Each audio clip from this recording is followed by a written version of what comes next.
your morning go? It was good, We're waiting to see if we got the text whether the school was delayed or it wasn't. So a normal morning in our house. Speaking of other texts and emails you get, you've talked about kind of waiting on the test results. When you have a string of good news, does it feel like the weight comes off, or are you still kind of anxious every day waiting to see if yeah, practice? Not as anxious, Justin. It's certainly kind of an expectation, hopefully now that it continues the direction it's gone. So nothing new as of right now.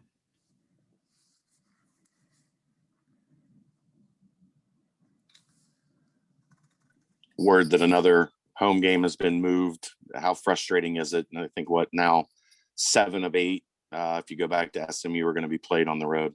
Yeah. So we make no excuses. Go what the schedule gives us. Be the Warriors that we're supposed to be, and it just shows you how very little everybody thinks that head coaches are control freaks.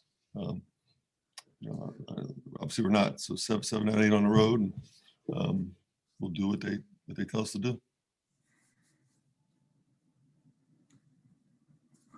Memphis is always really difficult in their building. When you look at going in there, how do you handle they're like getting on runs and kind of burying teams in their building? How do you handle their athleticism and what they bring at home? That's the hardest part, Chad, is that you just can't replicate their length and athleticism. You just in practice. I mean, I love Sam Martin to death. I thought he played really well the other night, but his length and athleticism doesn't quite prepare us for Memphis. It's just you can't replicate the way they're pressing a lot this year. I think they're playing as good as anybody in the country. They're an elite defensive team. They're top 5 defensively. They play extremely hard.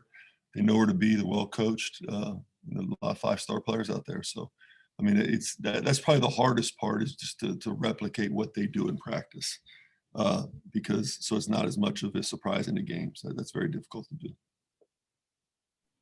This obviously wouldn't be specific to Memphis, and they lose a player of the year in the conference and have turnover, but does playing them last year and having a lot of the same players back, same coach, does that give you any kind of like institutional knowledge or comfort of going against them at all? I think it generally would. The longer you're in the league, the more you understand tendencies and things. But they're playing a little differently. They're pressing more. They're pressuring more full court. They're trapping a lot more. Right now I want to figure out how to get the ball across half court, because we turn it over a lot. So Chad mentioned it. They play really well at home, but at least they won't have a crowd there. Nobody will get hurt because they can really turn you over. And the way we throw the ball around, we could be hitting those. What are the things in the crowd? What is it? The cutouts. So I don't think we'll injure any of the cutouts. Keith has obviously been here a while. Keith Williams, off the court, just what's he been like this season compared to last year as a leader and all that kind of stuff? Yeah, that's a great question. I don't see our guys off the court anymore. So to know how he is it sounds like I'm invading you, but it's not. We don't spend any time with our guys off the court anymore. So, I see him around the locker room a little bit. And, once you got to understand, when practice ends, we spray down the gym. So it's like, we really don't see our guys much. So I think based on the road trips, which we had a lot of those, so that's been good. He's a great teammate. I think, he's not necessarily a team leader. I think you have team leaders and great teammates, and he's not. I wouldn't call him a leader, but I would call him a tremendous teammate. And he's fun. I mean, he's great to be around. He's got a great way about him, and he's really competitive.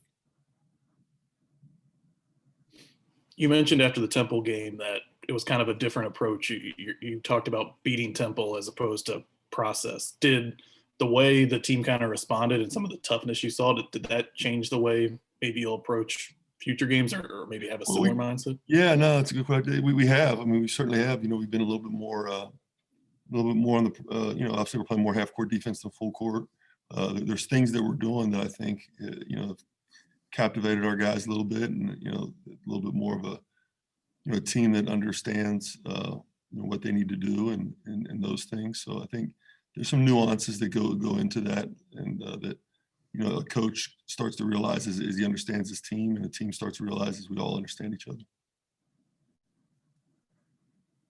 When something's taken away from you, you tend to have a greater appreciation for it and of it.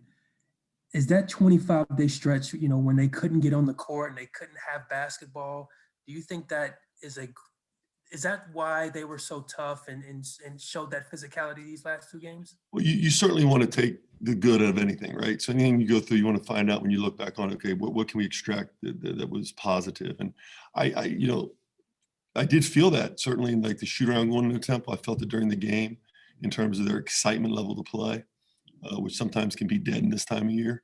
So I think there was a resurgence of that and a joy in playing that I hadn't seen in a little while because we hadn't played in so long. So in retrospect, I think certainly that took place. That toughness and stuff was always there. It was just internalized in terms of, I think we were a team that wanted to win on our terms, each individual terms. Like, okay, we want to play well, but I need to do this to make myself feel good versus, okay, we play well because a team collectively we do things and we need to do it on our terms, not individual terms. And I think that showed up more, Keith, than necessarily we played because we hadn't played in a while. That's why we're tougher. I think no, we had that toughness, but we were doing it in terms, okay, did it work for what I want to do versus for what the team wants to do. Zach was playing really well before the layoff, and then obviously he's had to sit out these past couple of games. Is there anything he can do individually or the team and the staff can do to kind of keep him in mindset, even if he can't actually play basketball? Well, that's the one thing about Zach. He's got a unbelievable confidence level in his ability to get back quickly. And it's new for me because my personality is that you got to grind it out every day to get back to where you need to be because you're not as talented. He looks at things a little differently, that he is so talented that he can get back quickly. So for Zach right now, I think that mindset may help him. I hope. You said Keith isn't necessarily a great leader, a great teammate, which is also a very good thing. Is David that leader that you lean on to be you out there? Yeah, I think when you talk about leaders, you talk about, guys say they lead by example. We don't buy into that. You got to verbalize your leadership. And I think, David's just comfortable in that. And, Keith does it in his own way. So I don't want to say that he's not a great team leader, but he's an elite teammate. Now you can't be a team leader without being a great teammate. Understand that. You can be a great teammate, not a great leader. That's fine. But you can't lead without being a great teammate first. And those guys are both that for sure. Obviously, Mike Saunders got 2 starts this past week. I'm curious, where is he at as a player? He's progressing.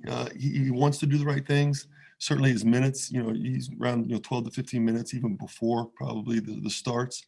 Elite defender, physical, everything I want. It's just he's at the position that's the hardest to learn, right? I mean, they say that about quarterbacks, right? So he's in the position that's the hardest to really grasp at this level. And what happens is guys, when they get to this level, it's just more of a challenge. And he stepped up to that challenge. He's been everything I want in practice. He's been consistent. Another great teammate. We love coaching him, and he's going to be really good. And he has taken steps forward. He's just got to continue those. And the tough part about it, we're asking Mike to take steps forward in an environment where you don't practice a lot. So that's very difficult to do. So, I think the environment and just the COVID thing has probably hamstrung him a little bit more because he needs quality practices every day because of the position he plays. Can you tell us a little bit about what you're getting from Mason? It seems like his role is starting to increase a little bit more as the games go by. Yeah, well, I think you're getting a threat. I think first and foremost, a threat that we just really haven't had, a guy who can really make shots and can really get it going. And you feel like when he shoots it, it's going in. But like anything else, the reason he can be a threat is because he plays defense. If he didn't play defense, then he wouldn't be on the floor. I told him that the other day. I'm like, you played 19 minutes the last 2 games, and it's not because you're burning the nets. It's because you play defense in the hopes that you'll be burning the nets. And he's a guy that provides a threat. And we haven't had that this year. Javen Cumberland, if you go back and look at it, was a tremendous, tremendous asset for this basketball team because it allowed spacing for Trey, it allowed spacing for Jaron, allowed spacing for Chris and Keith. And we haven't had that spacing. And Keith's probably been the least beneficiary of all of that because he's been asked to take tough shots at the end of shot clock because teams have been able to put up a man and a half on him. So I think Mason can provide what Javen provided us last year, a threat. And anytime you can have a threat on the court, it opens up your spacing. I know you try not to look ahead too much, but you're going to have this scheduled bye week after Sunday. Have you gotten any indication of rescheduled games or what the conference is going to try and do with that?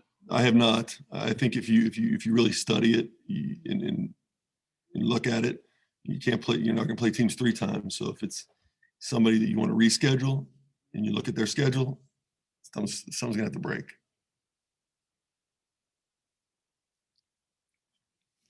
But the conference will let us know, and wherever they tell me to go, we'll go. Anything else? Yeah. Thanks. Thanks, Coach. Thanks, Coach.